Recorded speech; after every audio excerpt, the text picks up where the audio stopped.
Sir ఇందులో నాజర్ గారి క్యారెక్టర్‌కి శోభన్ బాబు గారిని అడిగారు. బ్లాంక్ చెక్ కూడా ఇస్తానంటే కూడా ఒప్పుకోలేదన్నారు. అది ఎలా సార్ అది?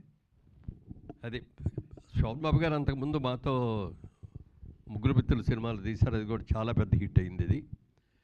తర్వాత ఇంకా కొన్ని రోజులు అయిన తర్వాత ఆయన సినిమాలు యాక్ట్ చేయడం మానేశారు. ఇక చాలు నాకు వేసిన రోజులు హీరోలే వేస్తాను తప్ప ఇంకోటి వేయను అన్నట్టుగా ఆయన మానేశారు.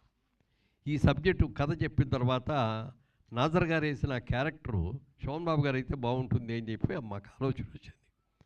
డైరెక్టర్ గారిని కూడా అడిగితే ఇంకేముండే ఆయన వేస్తే ఇంకా అంతకంటే కావాల్సిందేంటి అన్నారు. సరే నేను డైరెక్ట్గా అడగటానికి మొహమాటపడి మా మేకప్ మ్యాన్ రాముని పిలిచి, రాముని వెళ్ళి అడుగు. అప్పటికి మేము మెడ్రాస్ వచ్చి హైదరాబాద్ వచ్చేసాం, ఆయన ఇంకా అక్కడ మెడ్రాస్లోనే ఉన్నారు. ఓ బ్లాంక్ చెక్ ఇచ్చి పంపించాను. రెమ్యూనరేషన్ ఆయన ఎంత అనుకుంటే అంత రాసుకోమనండి. రెమ్యూనరేషన్ ఎంత అని అడగట్లేదు, దాని గురించి పేరవట్లేదు.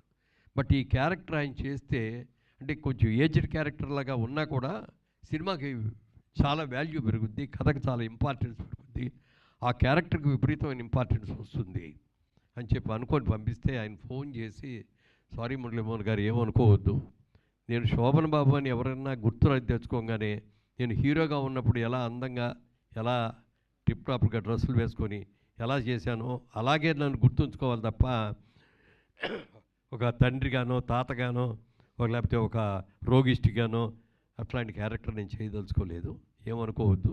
ఇది క్యారెక్టర్ మంచి సినిమా అయ్యి ఉంటుంది, మంచి లేకపోతే మీరు తీరు డెఫినెట్గా మంచి క్యారెక్టర్ కూడా అయ్యి ఉంటుంది, లేకపోతే నన్ను అడగరు, కానీ ఏమనుకోవద్దు, నేను చేయలేను అని చెప్పి అన్నారు.